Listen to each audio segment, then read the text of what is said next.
Meditators, today we have a special episode that sheds light on exactly how whales look to manipulate crypto markets for their own personal gain. Sharing his knowledge with us today is Comma Pauper. He is a now retired crypto service provider who carried out marketing, OTC, and smart contract development services during the 2017 ICO boom and beyond. Comma's experience in the space gives us an insider perspective into topics that are understood by very few, and all retail investors can benefit from his views on what actually goes on behind the scenes. If you want to know more about what goes on behind these scenes, remember to like and subscribe below. To stay one with the crypto markets, sign up and get 6 free Market Meditations newsletters a week. You'll find a link in the description below. A quick thanks to our partners Exodus and Nexo for making this podcast possible. There will be more on them later. Meditators, welcome to another episode of the Market Meditations podcast. Today we have a very special guest on. Had a viral thread go out on Twitter, which pretty much exposed inside info on FUD and fucking with the markets, to give the exact quote. It dived into excruciating detail about what goes on behind the scenes in the crypto market. And we absolutely had to get on the author of the thread and find out more about what happened. Comma Pauper, thank you so much for joining us. Thanks, man. Thanks for having me. It's great to be here. Well, again, really appreciate your time, appreciate you coming on, and we'd be great for the audience to get a little bit of background on who you are and how you managed to find your way to crypto. Okay, so basically, as explained and described in my original thread, I spent 10 years of my life working in a very highly regulated industry. I was a decently senior executive in the largest company in the space. We had a turnover of several double-digit billions every year, so it was larger than the GDP of some small countries. And after after a few years of this, I was in the industry for 10 years, 3.5 years, I believe, in a senior position. You kind of reach a plateau in the career. So basically, at that point, you need to make a decision. You're either going to duck your head, you know, and just go through the motions for another 5 years, make SVP, then sit there again for another 5 years and make C-level, and then retire after 5 years of that with a golden parachute and spend the rest of your days golfing. But that doesn't really suit my temperament, which is a bit of a go-getter. And I decided to start up my own business. It was a very fortuitous, oh fuck, I can't say that, fortuitous timing. And as basically it was just as Ethereum was gaining legs. So this is back in 2015. I remember Ethereum was trading in like a 10 to 12 dollar range forever. I had a colleague of mine that kept on insisting that I should look at Ether as an investment. At the time, I used to invest in tech stocks. And I basically, after him badgering me for several weeks, maybe a month or so, I decided, I promised him that I'd actually go home. It was a Thursday, Friday was a public holiday. I'd go home and read up about it. And I basically sat down by the pool, started reading, and whilst at the beginning I had no idea what I was reading about, consensus mechanisms, blockchain, decentralization. It was all gibberish. Eventually, it got through my thick skull, and I realized that, listen, there's legs on this thing. It might actually run. So, A, I'm going to invest pretty heavily in it, and B, this might be the start of a new industry. So, we put together a team of um, computer scientists, developers, and other people that would form the core team of my company. I funded it myself. I had no external funding, so it really was going all in on crypto. I invested my personal wealth in Ether, and I left my job and invested in a company building on Ethereum. So that worked out pretty well because it more or less coincided with the beginning of the ICO boom. So we built a whole suite of tokens for to the 2017 ICO boom. So it was great times. You couldn't keep up with the inquiries, and it was super good. Eventually, we started to expand our offerings to include press services, influencer and social media marketing, and over-the-counter trading. Basically, because by profession I am I have a marketing background, and these are very, so to speak, easy, non-technical activities that carry a high margin. And ultimately, once someone is trusting you to build their smart contracts, build their backend, and their token contracts and whatnot, it's a very there's no real additional trust required on their behalf in order to entrust you with their marketing campaign. And truth be said, marketing is where the money lies in these activities, because the budgets tend to be, especially at the time, it would be something like 97% marketing and 3% of work. And the company kind of relatively grew at a more or less exponential rate, and until I sold it a couple of years ago to retire, and that brings us here. Wow, what a story. And there are so many parts to this story which I want to dive a little deeper into. I imagine the majority of this episode will be focused on the crypto side and the company you managed to form and what insights you gained there. But before that, you mentioned leaving a very good job at a large corporation with a clear career path and a golden parachute, as you quoted, waiting for you at the end. What made you leave? Do you regret that decision? And do you think most people should choose the riskier path over that clear set out one? I don't regret it at all. I think it was by far the best decision I ever made. Uh, would I advise someone to follow that decision? Probably not, because if they were already suited to take that step, they would have already done it. If someone is dithering and not absolutely sure, they're probably not going to have the conviction to go through with the whole project.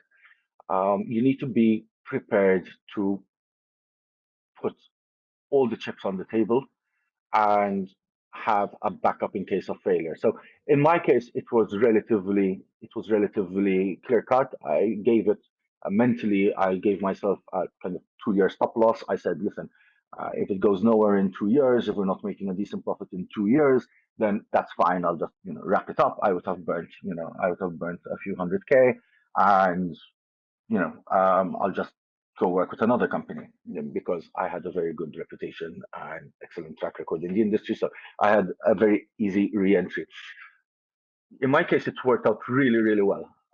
But I don't ascribe it to some particular brilliance on my part. It simply was right place, right time. In blockchain development companies, focusing on Solidity, literally set up 3 months before the ICO boom. Selling shovels in a gold rush. Really is selling shovels in a gold rush, and all of us have experienced most people listening here have experienced some sort of right place, right time when it comes to crypto, either in 2017 or recently in 2021 and 2020. So you set up this company, found a lot of success in the ICO boom of 2017. Did you know what you were getting into before you started? Because obviously you've shared some incredible insights with what happened. Was this clear, or was this a journey you learned as you went along? Nobody knew how it was going to play out. At the very beginning, we were literally making it up as we went along, and that's fine, because everyone else was making it up as they went along. Different people had different approaches. different competitor companies of ours took different approaches to how they handle their clients. Some were offshoots of legal firms. So, some were basically legal firms that decided to increase grow their bottom line by offering services to token sales that would basically involve extracting as many legal fees out of them as possible, and then finding some freelance Solidity developer to copy paste a token contract for the client and change the variables. Some took a more gung-ho approach and just priced their offerings super cheap, didn't hire any developers, and just collected a shit ton of 5K deposits and put them on a waiting list that was never ending, basically. Wow.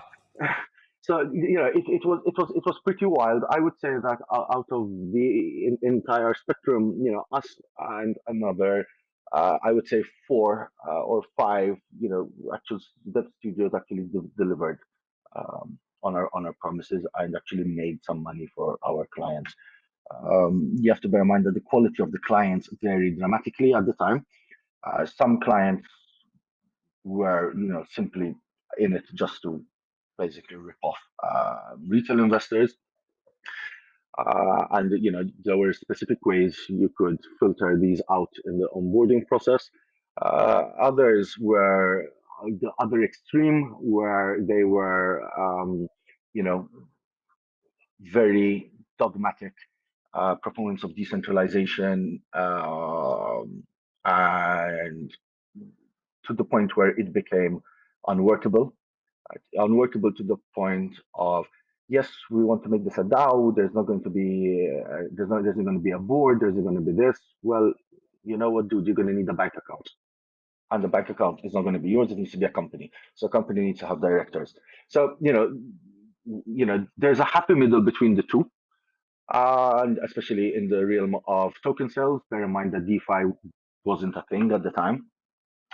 And we spent a lot of time filtering between clients and trying to find kind of what I call the Goldilocks, people that were serious enough about creating value for their investors, were serious about the projects, were also adequately funding, because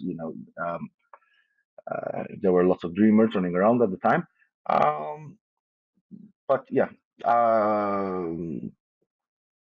Ultimately, the market became a bit more rational once the initial boom and bust went through towards 2008, and things leveled out somewhat and became much more workable. So, you wouldn't be receiving 500 inquiries a day because we had someone whose job was literally simply sitting there and sifting through the inquiries and trying to make heads of or tails of what these prospective clients wanted. Too much demand is one of my favorite problems to have, for sure. Maybe I should have gone the 5K deposit route. Yeah, ripped off a few clients for an extra penny or two. It's really interesting what happens in these gold rushes. There's such a big distinction between the people looking for quick short-term cash and then the people, as you described, the Goldilocks, the ones looking to build something real. Before we do move on to the market manipulation side of things, which I'm extremely excited for, I think it'd be really beneficial to get your insight on how to spot these Goldilocks and how to spot the ripoffs. Okay, so generally from our point of view, what we would look at is we would look very carefully at token allocation. So once you start seeing founder token allocation, then team token allocation, then incentive token allocation, and marketing token allocation, and market making token allocation, those are all founder tokens under different names. They're just splitting up the pie chart to make it look more attractive. Look at vesting periods. Look what those are like. Look at what the allocation is for VCs and early investors, and when their vesting period is, what their vesting schedule is like.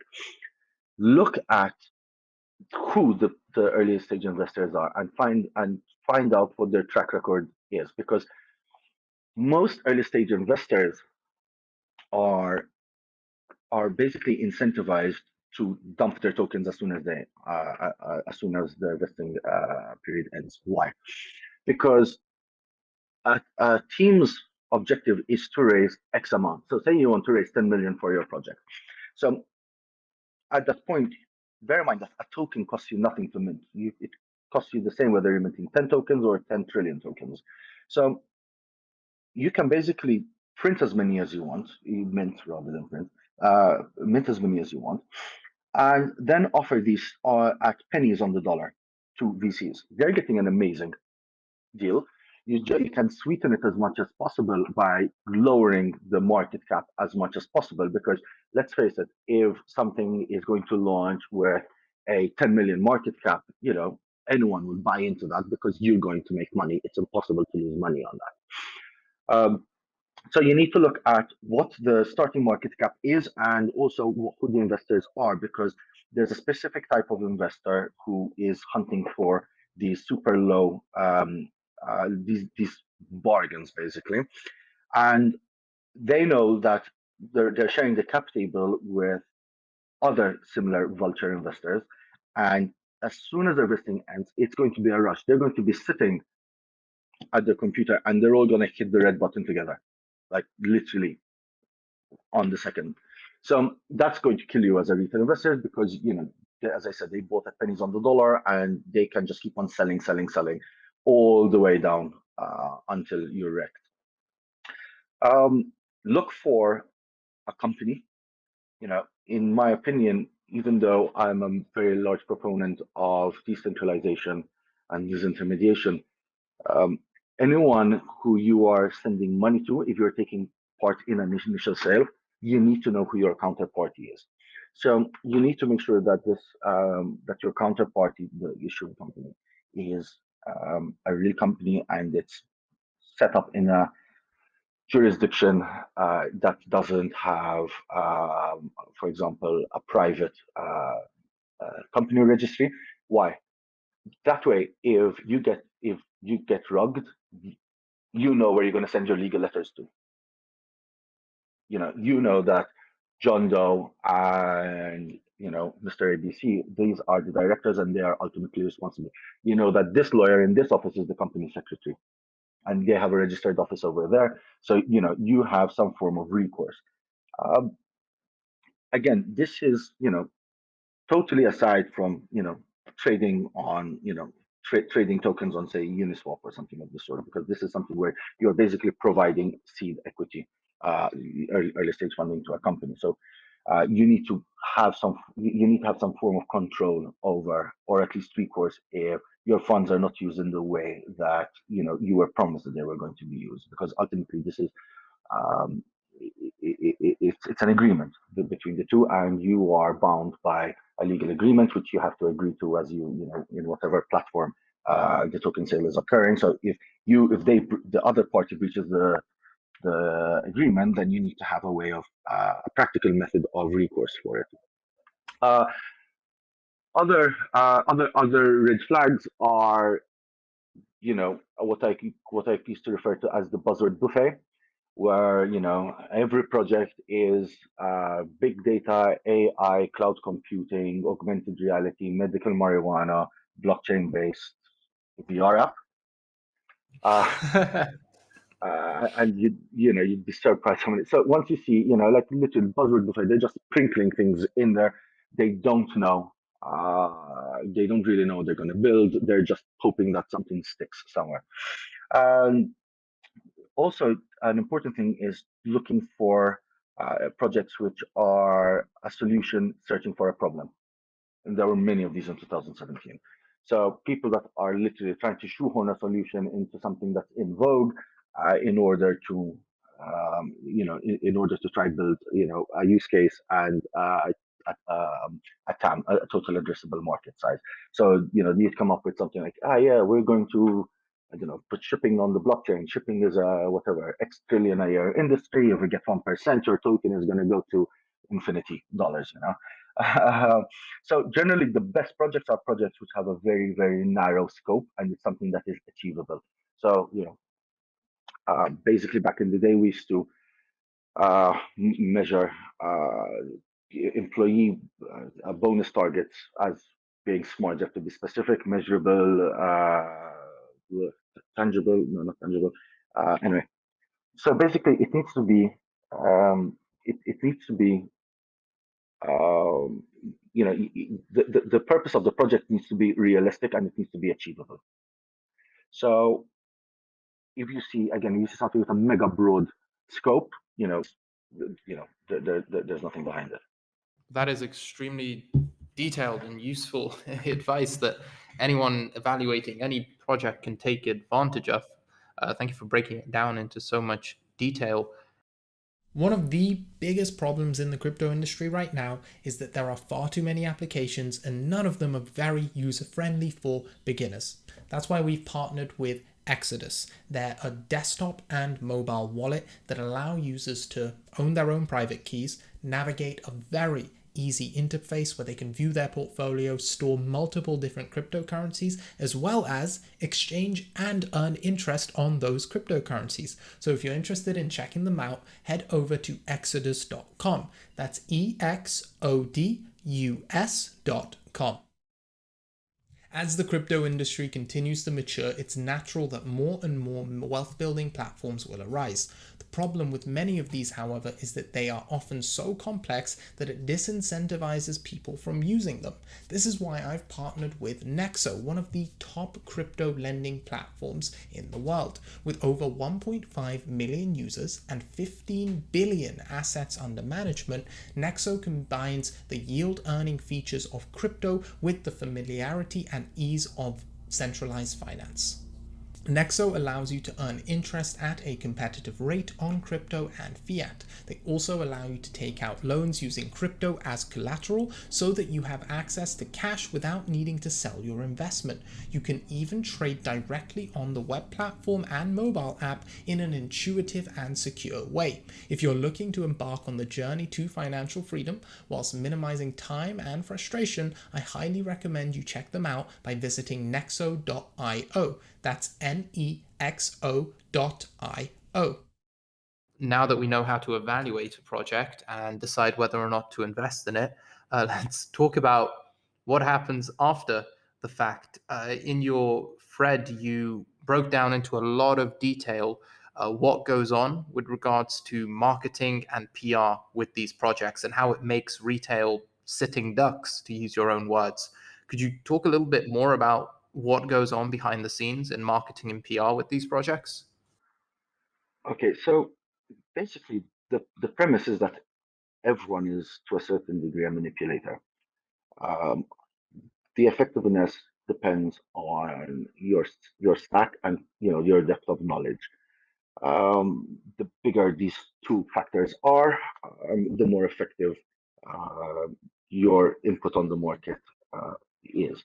So if any of the listeners will self-analyze slightly, their interactions on Twitter are evidence of this. Imagine you are looking for an entry, Bitcoin sitting at support, for example. You're placing an entry a few $100 below support, hoping to get, a lucky entry on a wick, but instead the price pulls away from you.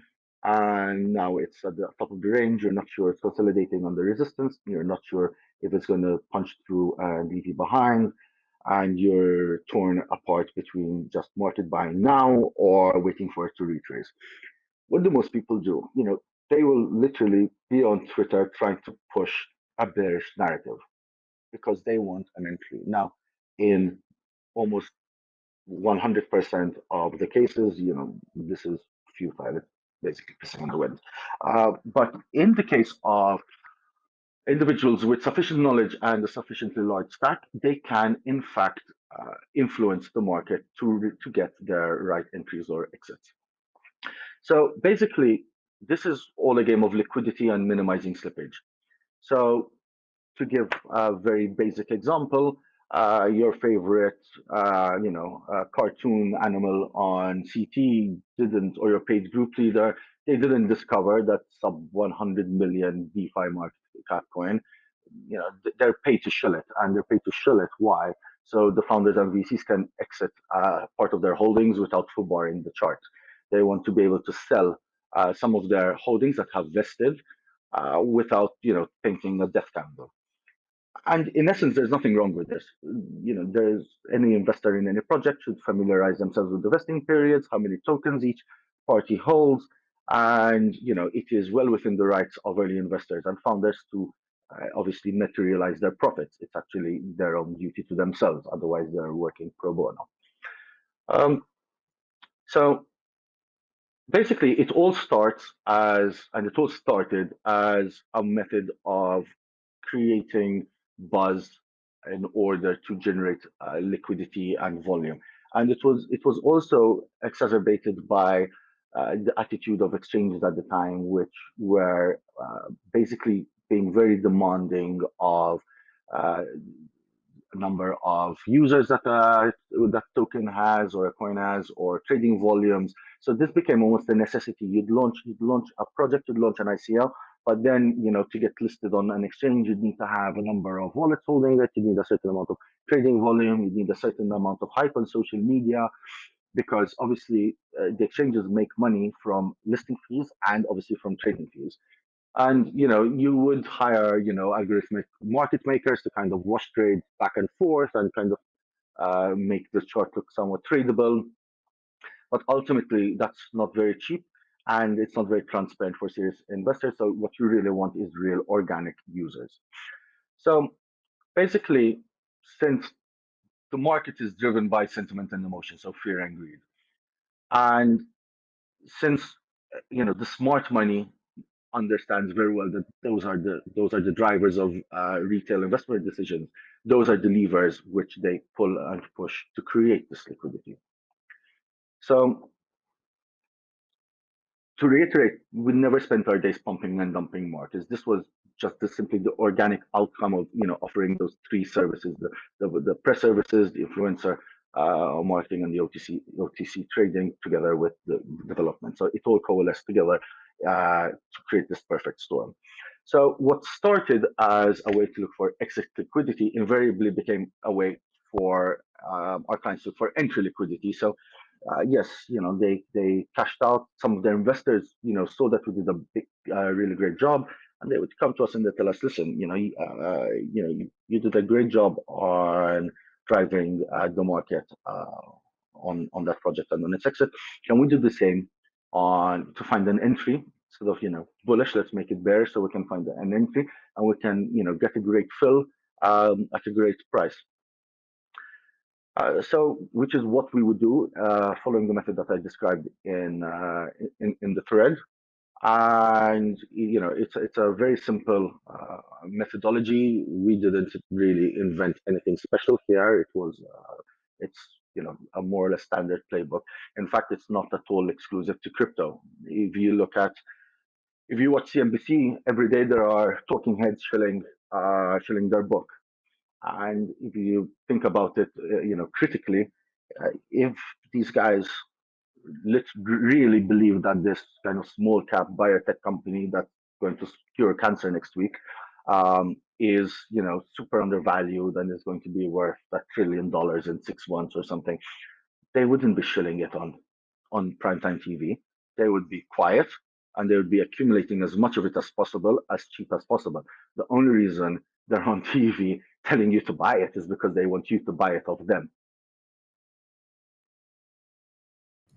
Wow, that's got a lot of questions to follow up on that to make sure I have a complete understanding of the message that's being communicated here, because I definitely have seen myself behind the scenes what goes on with the smaller projects and how they will pay influencers to shill absolute vaporware. And it does not surprise me at all that that extends up to even some of the major news platforms. But what does surprise me is that, and correct me if I'm wrong, there seems to be an implication here that this extends well beyond just small shitcoins, but towards traditional assets. And I pose the question, would you say Ethereum and Bitcoin are no different here either?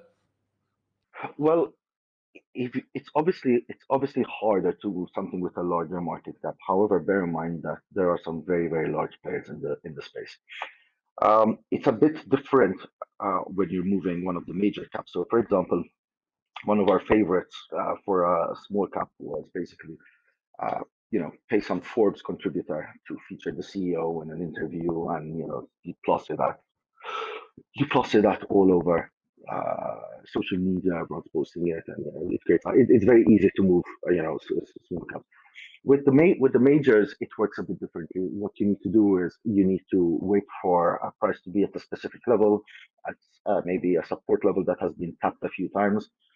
You need to start dropping out negative sentiment news for a while. You need to create a problem, not necessarily an issue. It has to be. You need to create the illusion that, listen, something might be wrong here. Now there's a big concern. Maybe the investment thesis has changed now, or hey, I never thought about this. You need to create actually a fundamental doubt, and this can be.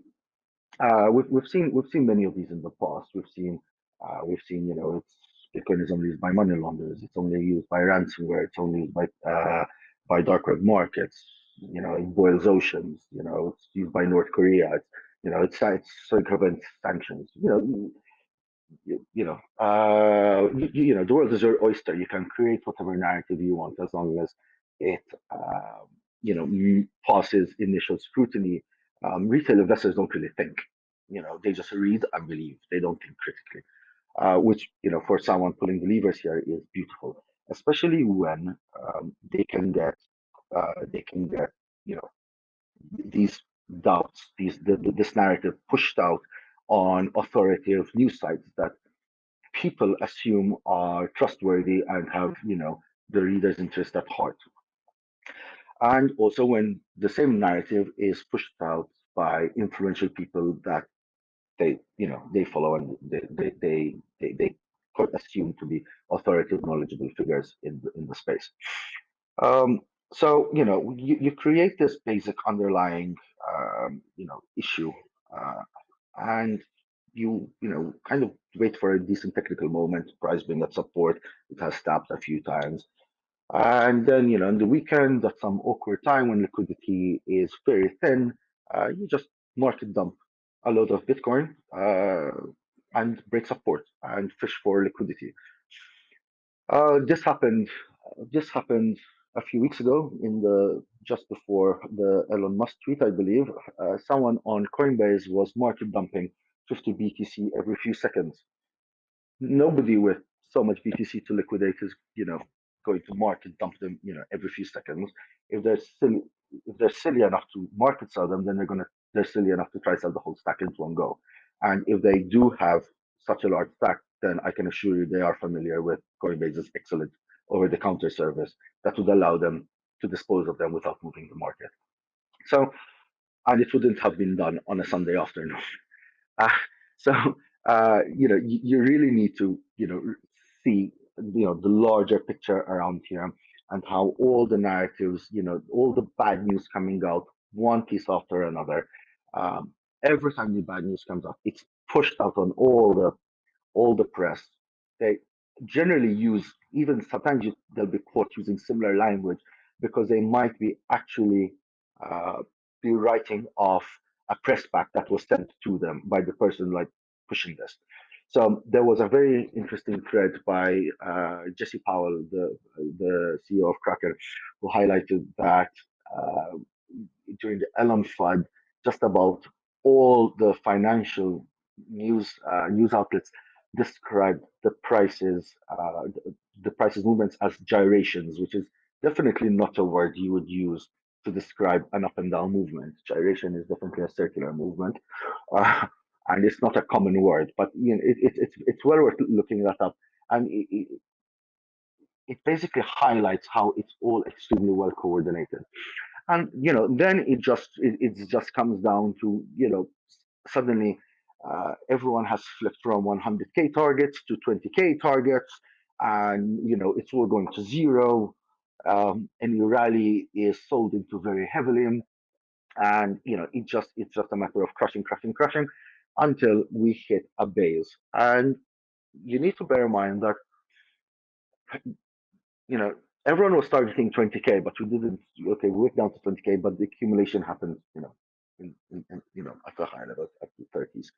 So, why? Because you don't want retail to buy at this level, and you want to shake them out every now and again. You want to kind of whip them up and down and up and down, because you want the liquidity for yourself.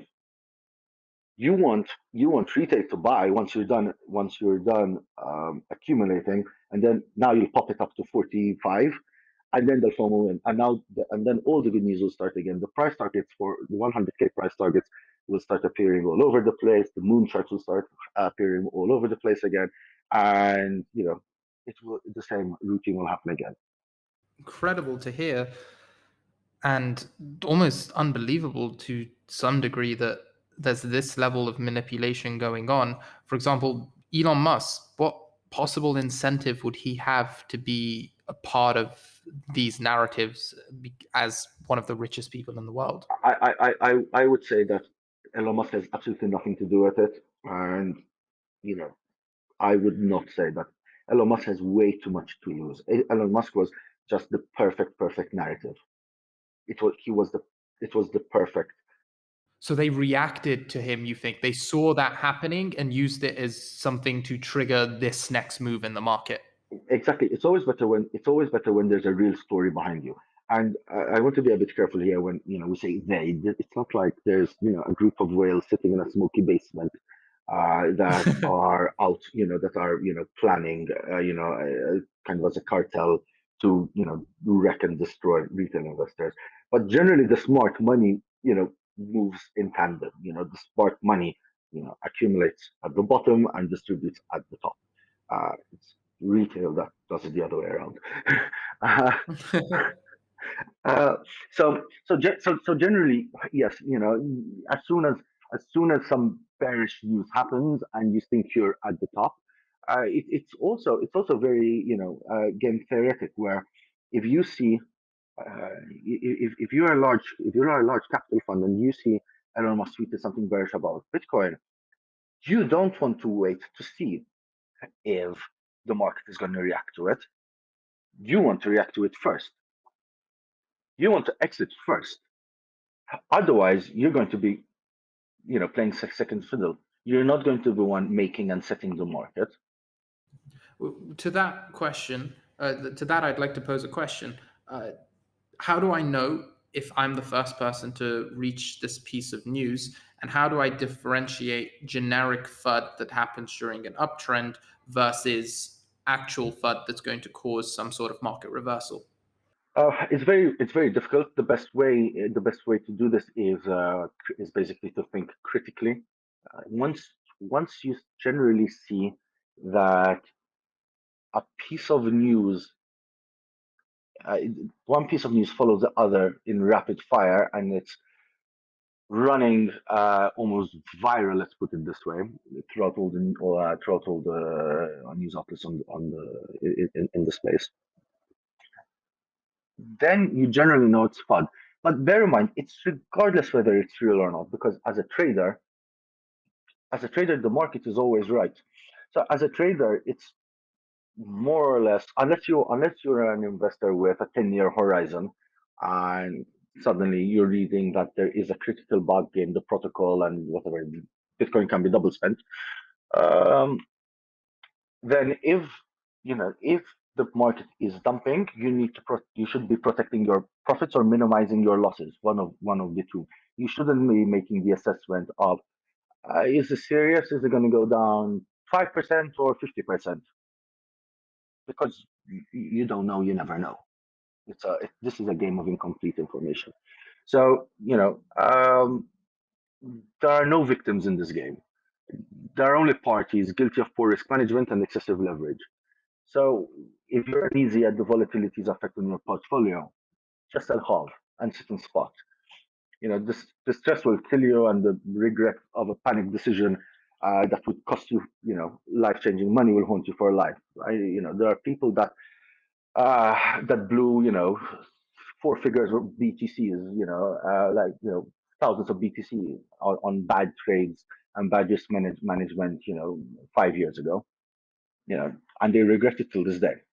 Why? Because they were over leveraged or they were trading emotionally.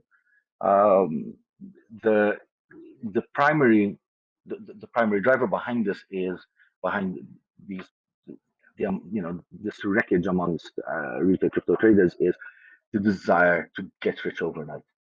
Um, the trick, at least in my experience, is to get rich slowly. It's very reassuring to hear that you resonate the sentiment of the most important thing being managing risk, controlling your losses, and letting the winners take care of themselves, having the patience to get rich slowly, not let the whoever they are, which definitely isn't some shady people in a smoky room, taking your money and shaking you out of the markets. So, given you have this insight and experience, I'd like to reference something I saw in your Twitter bio, which is you're trying to trade from 2 commas to 3 commas. Do you find that the insight you have helps you trade? Is this what you use to trade yourself? It does and it doesn't. I'm going to be totally frank, and I lost 7 figures on the Elon dump. This is something that you have to take in your stride, and there are setbacks as well. You can never foresee, everything that's going to happen. Um, it does make you more cognizant about managing your risk, and I have never used more than 2x leverage ever in my life. Uh, I generally trade, especially now in the latter stages of the bull cycle, only in spot, because I know that regardless of what happens, if it goes down to 3K, I can sit in spot at Ethereum. I have time on my side in that regards. Um,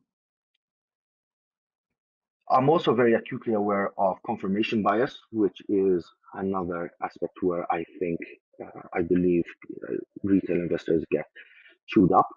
It's been going up only for 3 months, so it's going to keep on going up only ad eternum, which is definitely not the case. And that is exactly that complacency is exactly when you get bitten. Um, Finally, I find it very important to monitor my emotions. It is impossible for us as humans to not have emotions when it comes to trading, because these come down to um, our, our the emotions that govern our trading decisions are very deep, innate ones that are basically part of what you can call our lizard brain. They are the drivers that drive us to run from danger and go for food. It's what drives us to mate or to run away from fire. It's a fight or flight survival instinct, and your logical brain can never overcome that, because it is designed to overcome everything. This is your existential stop loss to a certain extent. It's part of our DNA. So I never try to trade like a robot or be ice cold and be emotionless or anything of the sort. I acknowledge that as a human being, as an animal, I have emotions, and that I am susceptible to fear and greed. And the way I manage that is by monitoring my emotions. So if I'm sitting down and the market is tanking and I'm feeling panic because I'm seeing, red blood everywhere, I stop and I think, listen, I'm panicking here. The rest of the market is panicking over here. Stop. This might actually work out to be a really great entry. Or if I'm sitting down, everything is moving, it's green everywhere, and you're euphoric, you're on the Gulfstream website picking out the configuration for your G700. That is when you should I sell. think a lot of us have been there, browsing yachts or jets, and you definitely know that's the time to uh, pull back the leverage, calm down a little bit, kill the euphoria, and it's something, I mean, the name of this podcast is Market Meditations, and what you express there is not robotic control over your emotions, which isn't possible for any human, at least 99.9% of them. But what is possible and far more effective is awareness of your emotions. And that awareness lets you act accordingly, knowing what biases you may have at that time. So that seven-figure loss you talked about during the Elon news, was that calculated and you adhering to your risk management, or was that an emotional slip up or mistake? I will admit that that was an emotional slip up. But the important part is that I survived to trade another day. So it wasn't, I didn't blow myself up. It cost me a chunk of my portfolio. Uh, um, I actually um, took a gamble where I shouldn't have taken a gamble, and it cost me. Um, it actually wasn't an emotional decision. It was actually very clear-minded. Uh, I had a very clear idea that the market was going to dip. And what I didn't know was how far and how violent the rejection of from the dip would be. And I basically mismanaged my trade, and I took a seven-figure loss on it.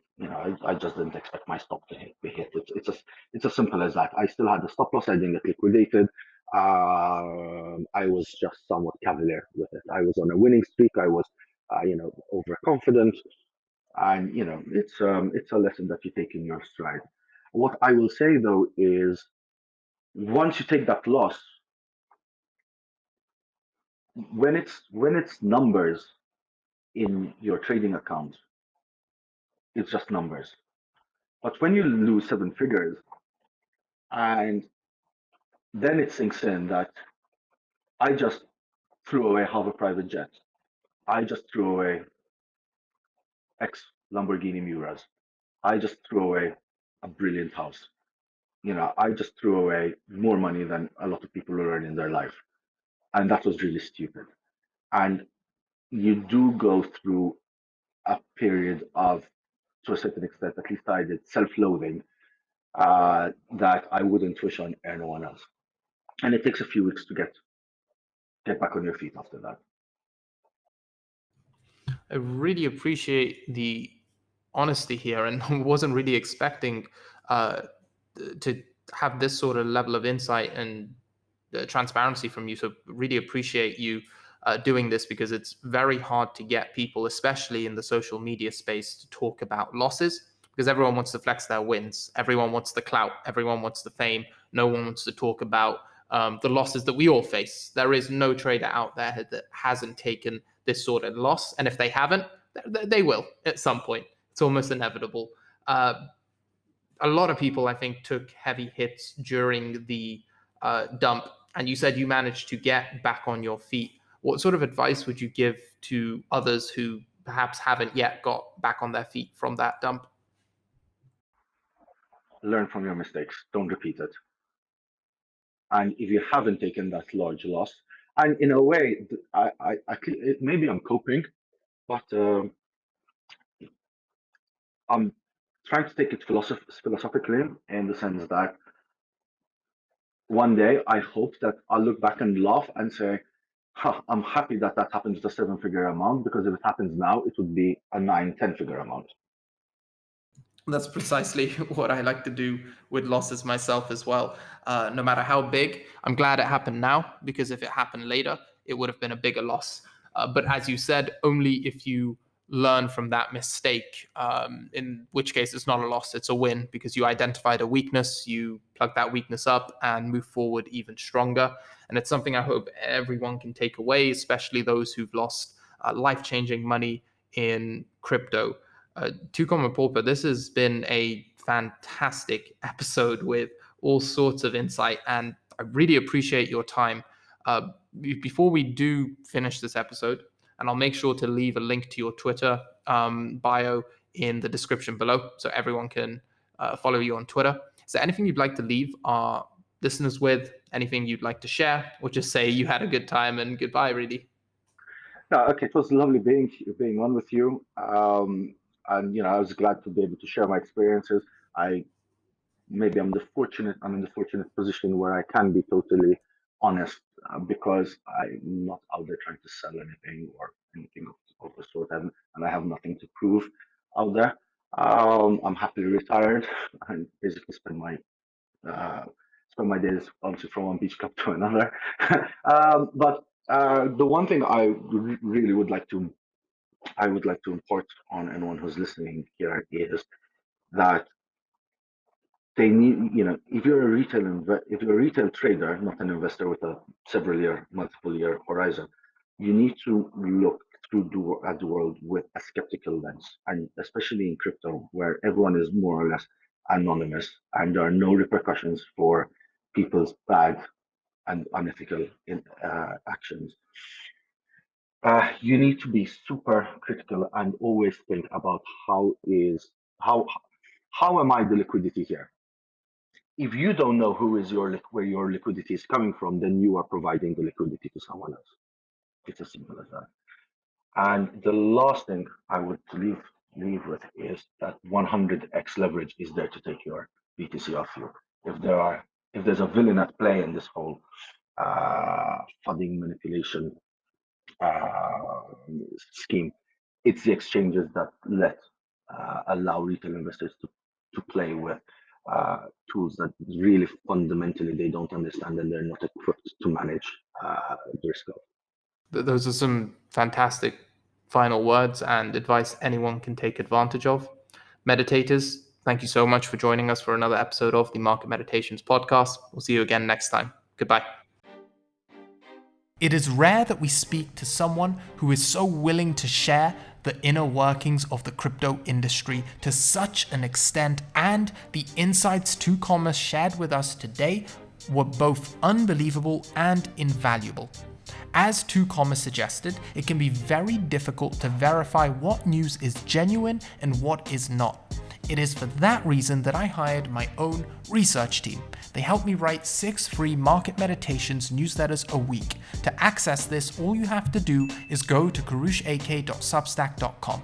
As well as market manipulation, 2Comma did a fantastic job of breaking down how to use token distributions to differentiate between crypto firms that are genuinely looking to provide innovative solutions and those simply looking to profit from retail investors.